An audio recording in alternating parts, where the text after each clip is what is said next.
नमस्कार दोस्तों, अखिलेश एजुकेशन में आप सबका स्वागत है। आज हम आप सबको टैक्स के बारे में बताएंगे, जो भारत की अर्थव्यवस्था है उसके बारे में बताएंगे, क्योंकि इससे भी परीक्षाओं में पूछा जाता है भारत की अर्थव्यवस्था से। तो आइए देखते हैं। सबसे पहले ये देखिए, कर। एक कर है जो इस समय चल रहा है, जिससे कि सब लोग परेशान हैं। टैक्स क्या है, कर क्या है, ये सब जीएसटी क्या है, इससे सब लोग परेशान हैं। तो हम आपको सबसे पहले ये बता दें कि ये कर क्या है। कर क्या है? कर एक प्रकार का अनिवार्य शुल्क है। कर एक प्रकार का अनिवार्य भुगतान है जो हम लोगों को करना पड़ता है, जो उस व्यक्ति को अनिवार्य रूप से सरकार को देना पड़ता है, जिसे आय कर का कर या आधार आय कहते हैं। आइए, कर देख रहे हैं। कर दो प्रकार का होता है। कर दो प्रकार का होता है। एक होता है प्रत्यक्ष कर और एक होता है अप्रत्यक्ष कर। अब आता है कि प्रत्यक्ष कर किसे कहते हैं। तो देखिए, प्रत्यक्ष कर, प्रत्यक्ष कर किसे कहते हैं कि हम उन करों को प्रत्यक्ष कर कह सकते हैं जिनके मौद्रिक तथा वास्तविक बोझ अर्थात कर से उत्पन्न कराघात, इम्पैक्ट तथा करापात और कराघात उस व्यक्ति पे पड़ते हैं जिनके ऊपर सरकार कर लगाती है, उसे प्रत्यक्ष कर कहते हैं। अब प्रत्यक्ष कर के बारे में देख लीजिए। यहाँ पे लिखा गया है करापात, इम्पैक्ट और कराघात, इम्पैक्ट और करापात, इंसाइडेंस। अब एक कराघात क्या होता है? ये प्रत्यक्ष कर के ऊपर लगाया जाता है। प्रत्यक्ष कर का मतलब कि जो व्यक्ति, सरकार जिस व्यक्ति के ऊपर कर लगाती है, वो व्यक्ति डायरेक्ट जब कर को माने सरकार के खजाने में जमा करता है तो उसे प्रत्यक्ष कर कहा जाता है। लेकिन बात यह है कि यहाँ पर कराघात क्या है और करापात क्या है। कराघात जो होता है उसके ऊपर पड़ता है जो व्यक्ति स्वयं कर भरता है। जो व्यक्ति स्वयं कर भरता है उसे कराघात कहते हैं, यानी कि कराघात या इम्पैक्ट। और जो व्यक्ति, मान लीजिए उदाहरण के लिए कि चीनी की मिल है, सरकार चीनी के मिल के ऊपर लगभग 1 करोड़ टैक्स लगाई है, यानी कि कर लगाई गई है। अब जो चीन की फैक्ट्री है वो क्या करेगी कि वो अपने जो स्टोर, जहाँ पे माल गोदाम होता है, जहाँ पे चीनी भेजी जाएगी, वहाँ पे भेजता है और वहाँ पे कुछ मूल्य में बढ़ोतरी कर देता है। फिर जहाँ गोदाम से आगे जाएगा फिर वहाँ पे बढ़ोतरी होगी, फिर दुकान पे पहुँचता है। इस प्रकार से ये जो करापात होता है, ये लास्ट वाला व्यक्ति यानी उपभोक्ता, जो हम लोग जब खरीदते हैं चीनी, जब हम लोग खरीदते हैं तो उस कर को हम लोग अदा करते हैं। तो ये हुआ आपका करापात। करापात डायरेक्ट नहीं जमा होता है, ये एक के द्वारा ये लास्ट में भरा जाता है, जो व्यक्ति लास्ट में खरीदता है। आइए आगे देखते हैं। अप्रत्यक्ष कर। अप्रत्यक्ष कर उसे कहते हैं, जो अप्रत्यक्ष कर उसे कहते हैं जिन करों के वास्तविक बोझ को विवर्तित किया जा सकता है। विवर्तित किया जा सकता है, उन्हें अप्रत्यक्ष कर कहते हैं। विवर्तित यानी कि हम स्वयं कर नहीं भरेंगे, ये कर हम दूसरे के द्वारा भरवाएंगे। यानी कि मान लीजिए कि मैं टाटा बिरला हूँ, मेरे पास बहुत सी फैक्ट्रियाँ हैं और जो सरकार, केंद्र सरकार हमारे ऊपर टैक्स लगाएगी, हम स्वयं नहीं भरेंगे। हम क्या करेंगे कि अपने सामान में ही उस दाम को जोड़ देंगे और दाम को जोड़ने के बाद आगे बढ़ाएंगे। तो थोक विक्रेता के पास, थोक विक्रेता क्या करेगा कि उसके बाद धीरे धीरे वो बेचता है, माने वस्तुओं को बेचेगा, और जब बेचेगा तो वो सामान उसके द्वारा कर भरा जाता है। भरपाई कौन करेगा? हम लोग करेंगे। यानी कि ये अप्रत्यक्ष कर है, ये साक्षात कर नहीं जमा होता है, ये एक दूसरे के द्वारा कर जमा किया जाता है। आइए देखते हैं फिर आगे। प्रत्यक्ष कर में कौन कौन सा कर आता है और अप्रत्यक्ष कर में कौन कौन सा कर आता है। प्रत्यक्ष कर यानी कि जो हम डायरेक्ट कर देते हैं उसे प्रत्यक्ष कर या कराघात कर कहते हैं, और जो अप्रत्यक्ष कर यानी कि किसी दूसरे के द्वारा दिया जाता है इसे कराघात कर कहते हैं। देखें प्रत्यक्ष कर में कौन कौन सा कर आता है। प्रत्यक्ष कर में प्रत्यक्ष कर हो चाहे अप्रत्यक्ष कर हो, सभी कर को केंद्र सरकार और राज्य सरकार मिलकर के उसको वसूलते हैं। केंद्र सरकार के द्वारा ब्याज कर, जो ब्याज लोग लेते हैं, ब्याज देते हैं, इस प्रकार के बड़े पैमाने पे, छोटे पैमाने पे नहीं कि गांव में लोग सुतही बेजही पैसा देते हैं तो सब लोग लेते हैं, इतने छोटे पैमाने पे नहीं, बड़े पैमाने पर केंद्र सरकार ब्याज कर से भी पैसा वसूलती है। फिर संपत्ति कर, बहुत बड़ी संपत्ति है, बहुत माने कि जैसे कि किसी के पास 1000-2000 एकड़ ज़मीन है, उस पर बहुत बड़ा करोड़ों अरबों का संपत्ति है, तो उस पर कर लगता है, ये केंद्र सरकार वसूल करती है। उपहार कर हुआ, उपहार कर किसी बड़े बड़े फैक्ट्री, आज के जो बड़े बड़े लोग हैं, धन कुबेर जिसको कहा जाता है, वो लोग कभी कभी उपहार में बड़ी बड़ी चीज़, एक एक फैक्ट्रियाँ दान कर देते हैं, उपहार दे देते हैं, गिफ्ट देते हैं, तो ये उपहार कर भी सरकार, केंद्र सरकार वसूलती है। फिर आता है निगम कर। निगम कर बड़े बड़े महानगरों से वसूला जाता है और ये कर केंद्र सरकार डायरेक्ट वसूलती है। फिर आता है वस्तु एवं सेवा कर, इसको अभी बाद में बताएंगे, पहले अब आप इसको देखिए। हमने बताया कि प्रत्यक्ष कर 2 प्रकार का होता है, प्रत्यक्ष कर भी 2 प्रकार का होता है, यानी कि 2 प्रकार से वसूला जाता है, एक केंद्र सरकार के द्वारा और दूसरा राज्य सरकार के द्वारा। राज्य सरकार के द्वारा जो वसूला जाता है वो क्या है, भू राजस्व। जिसके पास भूमि है, लेखपाल के द्वारा उससे कर वसूला जाता है, जिसे लगान कहा जाता है, ये वसूला जाता है। कृषि कर, कृषि जो लोग करते हैं, कृषि से भी कर वसूला जाता है, ये राज्य सरकार वसूलती है। व्यवसाय कर, अगर हम कोई व्यवसाय करते हैं रोड पे कहीं पर भी, तो उससे भी कर राज्य सरकार वसूलती है। फिर आगे देखिए पथ कर, पथ माने रास्ता, ये रास्ता जिस रास्ते पर हम अपने गाड़ी से जाते हैं, 4 व्हीलर से जाते हैं या 2 व्हीलर से जाते हैं या कैसे भी जाते हैं, तो उस पे पथ कर यानी कि रास्ता का कर लगता है, ये हो गया। अब आइए रोजगारों पर भी कर लगता है। रोजगार का मतलब जैसे कहीं हम अपनी दुकान खोल दिए, कहीं पर कोई छोटी सी कारखाना वगैरह खोल दिए, तो इस पे भी राज्य सरकार कर वसूल करती है, ये हो गया। अब आगे चलते हैं अप्रत्यक्ष कर में। अप्रत्यक्ष कर भी 2 प्रकार से वसूला जाता है, एक केंद्र सरकार के द्वारा, दूसरा राज्य सरकार के द्वारा। केंद्र सरकार से के द्वारा जो वसूला जाता है प्रत्यक्ष कर, अब जानते हैं कि उसे कहते हैं कराघात। अप्रत्यक्ष कर में दूसरे के द्वारा कर अदा किया जाता है, जिसे करापात कहते हैं। तो केंद्र सरकार के द्वारा सीमा शुल्क, जो मान लीजिए कि भारत देश है, भारत देश के बगल में म्यांमार है, बांग्लादेश है, पाकिस्तान है, अफगानिस्तान है, चीन है, नेपाल है, भूटान है, इस प्रकार से ये सब सीमाओं पर शुल्क लगता है, उसका जो कर होता है, टैक्स होता है, डायरेक्ट केंद्र सरकार वसूल करती है।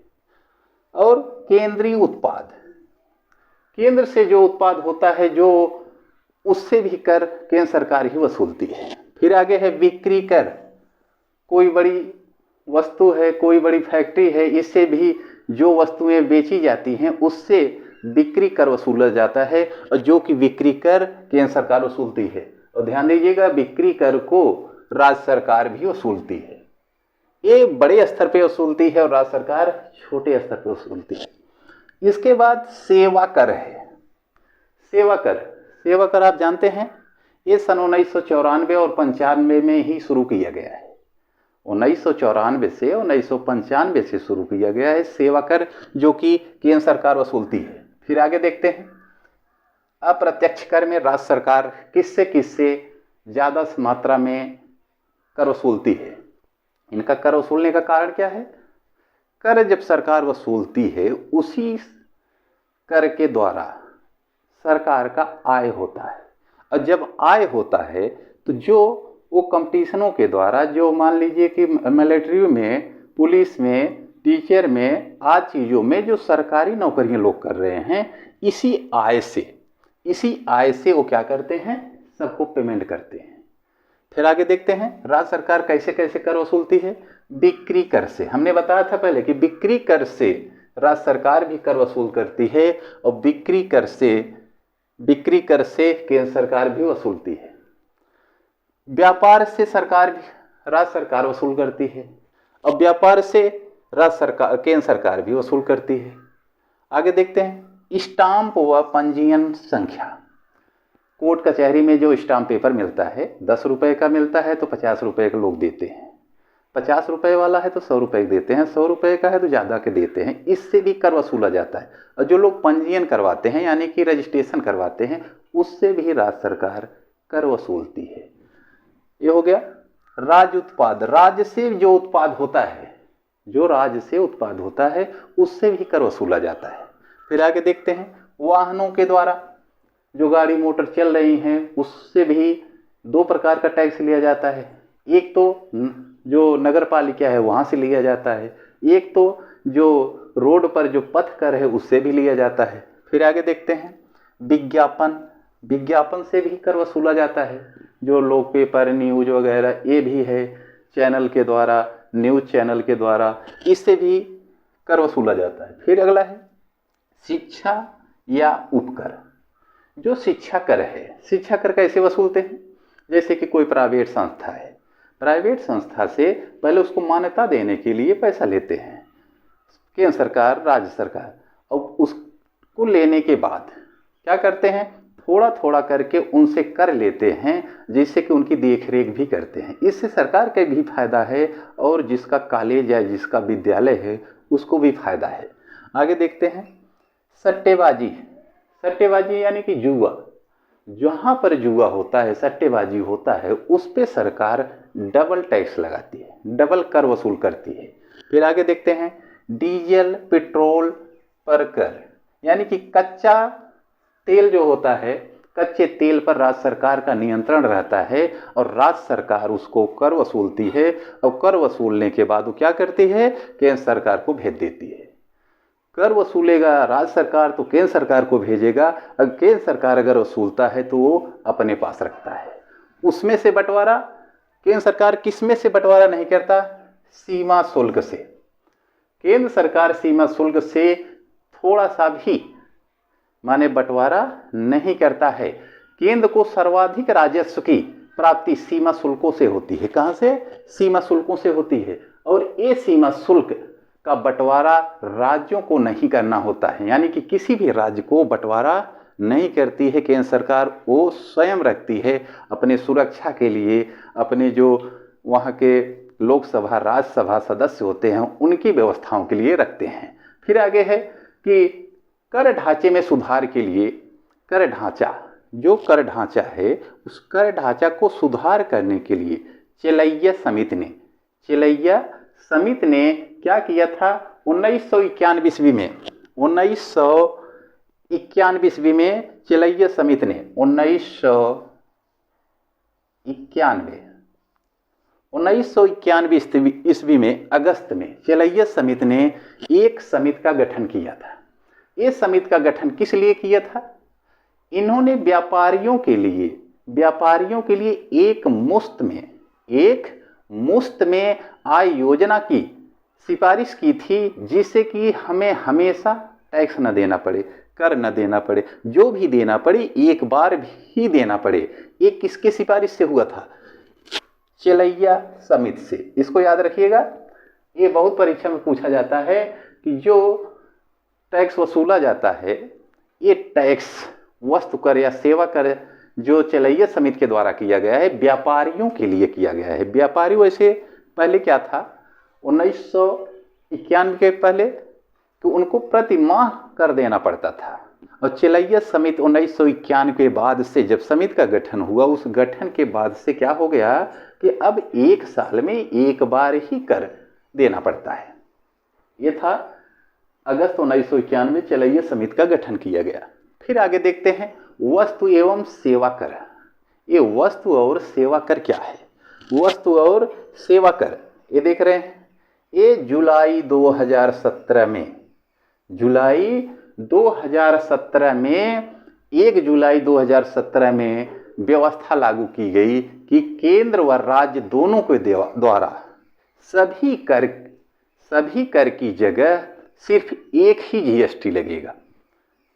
कब? वस्तु और सेवा कर में 1 जुलाई 2017 में ये निर्धारित किया गया कि प्रदेश और केंद्र दोनों मिल करके क्या करेंगे कि सभी जगह पर सभी कर को एक जगह एक ही बात करके उस पे जीएसटी लगेगा और एक बार ही वसूला जाएगा।